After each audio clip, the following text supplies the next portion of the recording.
22 फरवरी 1929 को पहली मरतबा हज़रत मौलाना नज़ीर अहमद अली रज़ी अल्लाह अन्हु साहब कादियान से मग़रबी अफ़्रीका के लिए रवाना हुए और आप पहले मुबल्लिग़ थे जो कादियान से बज़रिया रेल बैरूनी ममालिक को रवाना हुए।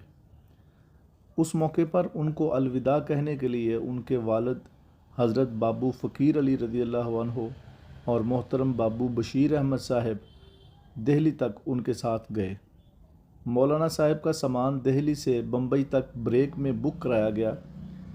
इस सामान की बिल्टी दिल्ली स्टेशन पर उनके वालिद साहब से कहीं गिर गई और वो सख्त परेशान हुए कि अब तो एक्सप्रेस आने वाली है, आपको बम्बई में शनाख्त कौन करेगा और सामान किस तरह वसूल होगा।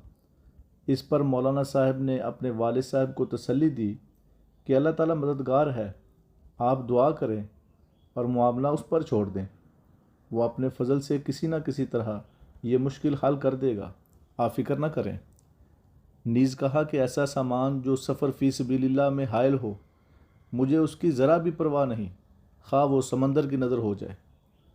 इसी असना में गाड़ी आ गई और बकिया सामान उसमें रख दिया गया, लेकिन जब उनके वालिद साहब उनसे आखिरी मुलाकात कर रहे थे और गाड़ी चलने वाली थी तो खुदा का करना ऐसा हुआ कि ऐन उसी वक्त एक कुल्ली बिल्टी हाथ में लिए ये पुकारते हुए उनके पास से गुज़रा कि MN अहमद कौन है।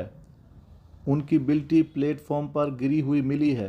चुनाचे उस कुल्ली से वो बिल्टी की रसीद वसूल करके हज़रत मौलाना साहब और उनके वालिद साहब ने अल्लाह ताला का हज़ार हज़ार शुक्र अदा किया और कुल्ली को इनाम भी दिया।